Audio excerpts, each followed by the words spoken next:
I really don't want to spam this sub I posted today morning, but when I returned from office, my account was banned.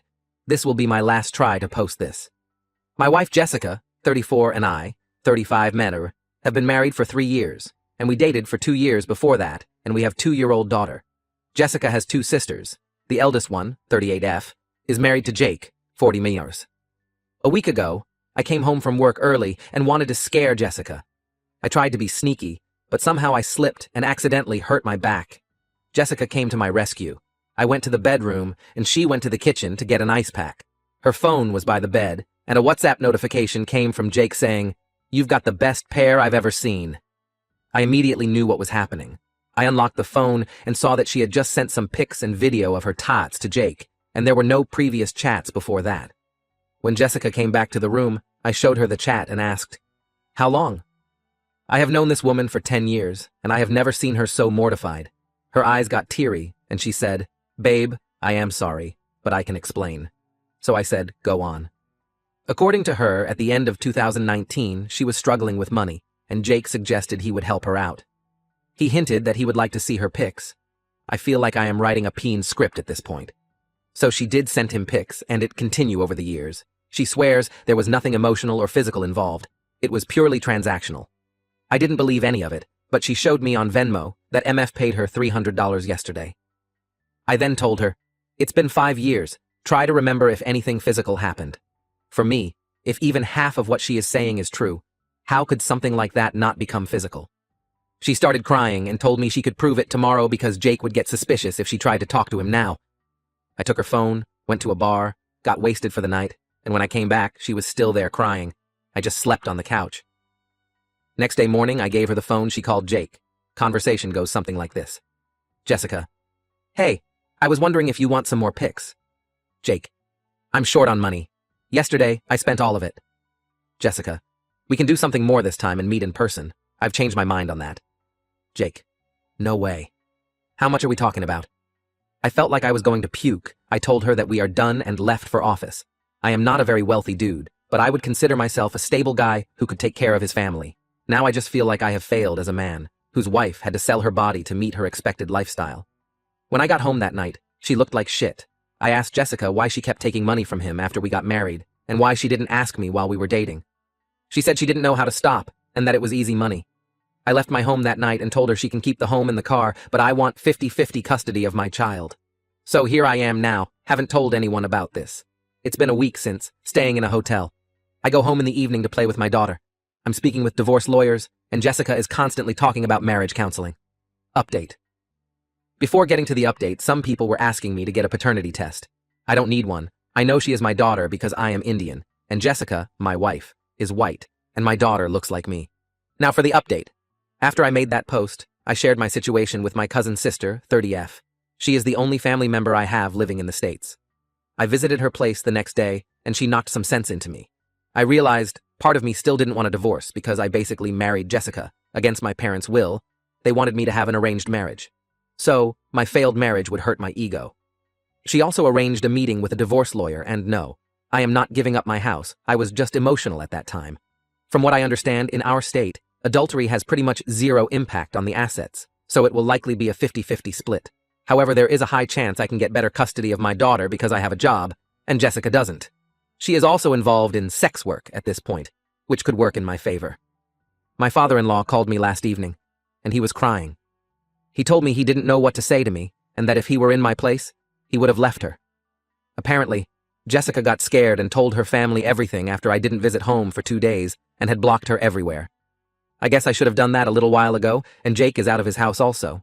So, I think I will go for a divorce, because there is no point of reconciliation at this point when the whole relationship seems fake to me. Story 2. My 32F father, 60s, has been married to Sasha, fake name 40s, for almost a decade. I was already an adult when they started seeing each other, so I never had much of a relationship with her. That said, Sasha was nice and thoughtful, though a bit annoying at times, and I never had any problems with her. I now have a husband, 34M, and 2 kids, 9M and 4F. Sasha is very fond of my children, especially my daughter. That became very suffocating pretty quickly, so we started setting some boundaries. She never overstepped them. In January, my father and Sasha decided to go on a trip to Disney World and invited us to join them. We decided to go to celebrate our son's 9th birthday. I quickly regretted coming along. Sasha spent the entire trip fussing over my daughter in ways that overstepped almost every boundary we'd set. Examples include, Sasha bought a mini ears tiara. She wanted me to buy my daughter an identical one so they could match. My daughter didn't like the tiara, so I bought her a Donald Duck hat instead. Sasha got her the tiara anyway and was upset that she didn't want to wear it. My father and Sasha went shopping in between parks. I told them not to buy my kids anything as we still had shopping to do and didn't want to risk making our bags too heavy. Still, Sasha returned with 5 bags of clothing for my daughter and 2 for my son, saying she couldn't resist it. My daughter wanted a Belle costume to wear at the parks, as that's her favorite princess. Sasha tried to convince us to get her an Ariel costume instead, because that's her favorite. I explained that we never watched The Little Mermaid at home because my daughter is scared of Ursula. Sasha insisted on taking dozens of pictures with my daughter in front of the castle at Magic Kingdom. She also took some with my son, but not nearly as many. She tried to convince us to take our daughter to Bibbidi Bobbidi Boutique. We refused because the prices are crazy, and we'd already bought her the Belle costume. She offered to pay, but we held our ground. I later found out Sasha tried to make a reservation anyway, but there was no availability. When we took our daughter to Slinky Dog Dash, her first roller coaster, Sasha tried to sit next to her. My daughter wanted to sit with me, so we switched. She tried to do the same thing in other attractions.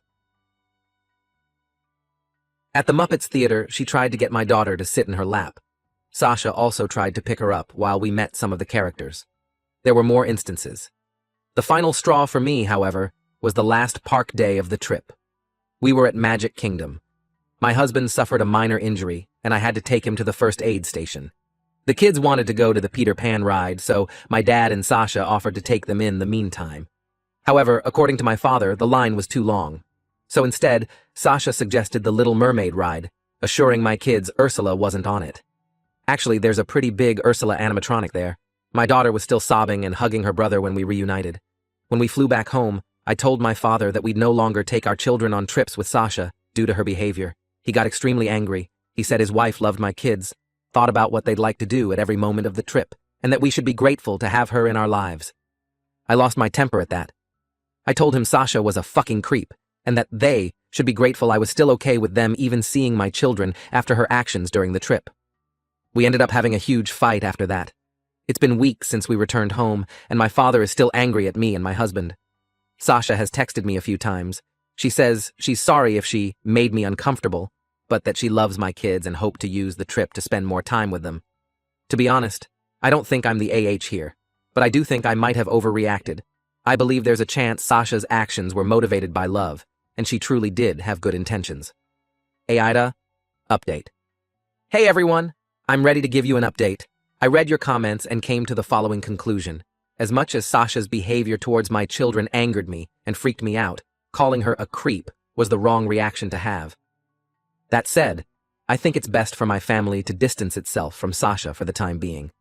And at the very least, my previous decision to avoid future trips with her based on the Disney trip is still the best course of action.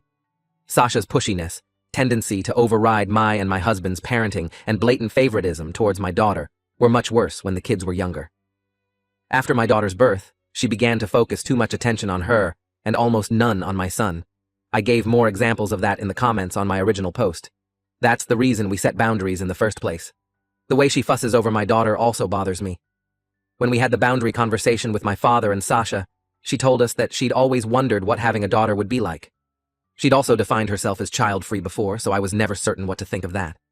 Either way, that reassured me and my husband that we were doing the best for our kids. Those boundaries had never overstepped.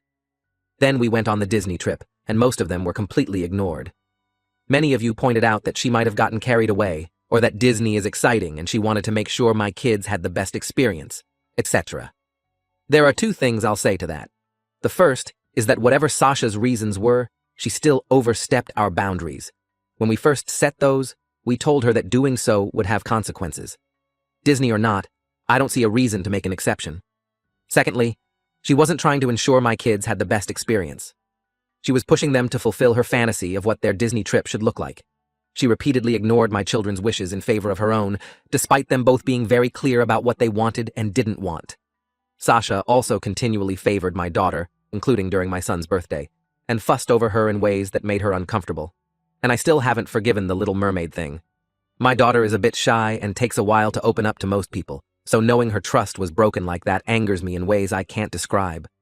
To put it in simpler terms, my children aren't props, and whoever treats them as such will, at the very least, be put in time out.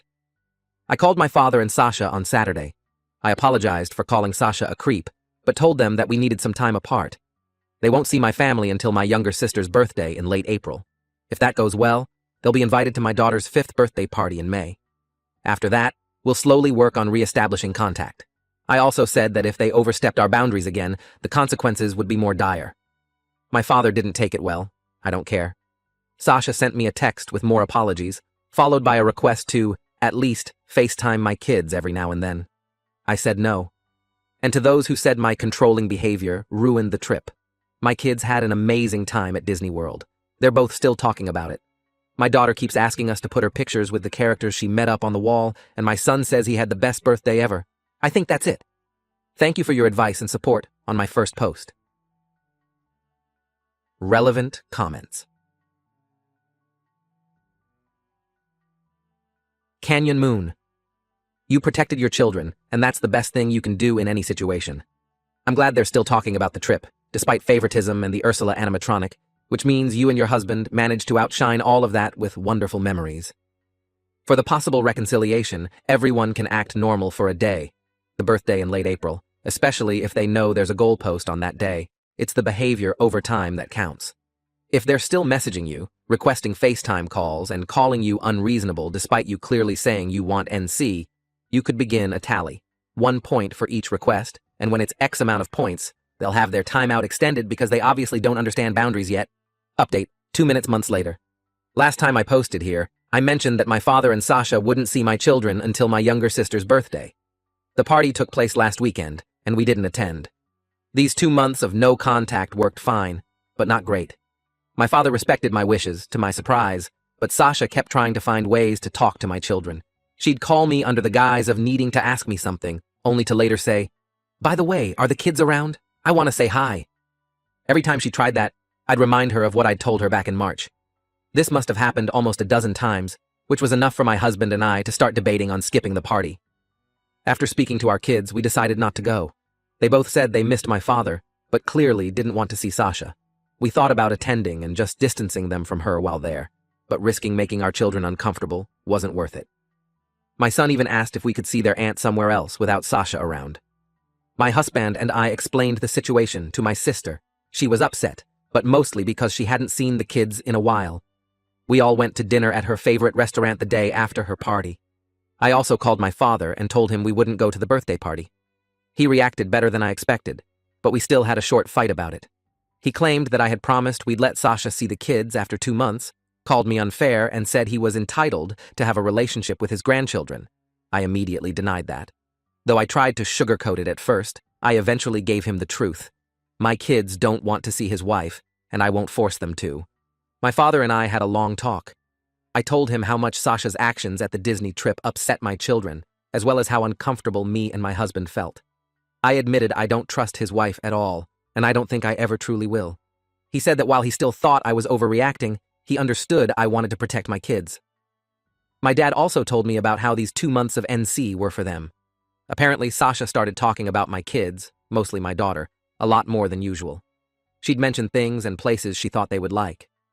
My father was aware of one of the times she called me, but thought it was a one-time thing. She wanted to give my daughter a gift at my sister's birthday party. He said he didn't know why. At one point, she told him she wanted to plan another family vacation with the kids, even though I told them they're not traveling with Sasha anymore. Learning all of that just made me more certain that I can't trust this woman around my children. For now, I intend to remain LC with my father and NC with Sasha. My daughter told me she wanted her grandpa at her birthday party a few weeks from now, so I told him that he was invited, but Sasha wasn't. He agreed. To be honest, I don't trust my father after all of this. I'm allowing him to come because that party will take place at my home, which is easier for me to control. If he tries to bring Sasha, they'll both be kicked out, and it will take a long time for me to consider letting him near my kids again. My father hasn't told me how his wife is reacting to this. My sister told me that during her party, Sasha asked her to tell me she wanted to talk. I'm not reaching out to her, nor do I plan to respond if she attempts to contact me. Both me and my husband have blocked her. My children are doing great. They still talk about how much fun they had at Disney. My daughter's been saving money, putting coins in her piggy bank, for us to go back. On a completely different note, I'm pregnant again. This was completely unplanned. I always said I wanted 2 kids at most, and the third would have to be a huge accident. But my husband and I are ecstatic. I'm still in the first trimester, so not a lot of people know. We're brainstorming ways to tell our kids. Overall, I'm happy with my life right now. And as much as I wish this Sasha situation had never happened, I feel like a better parent after dealing with it. I have never been more confident in my abilities to protect my children than I am now. I don't think I'll update again anytime soon. Once again, thank you for all the support you've given me. I wish you the best.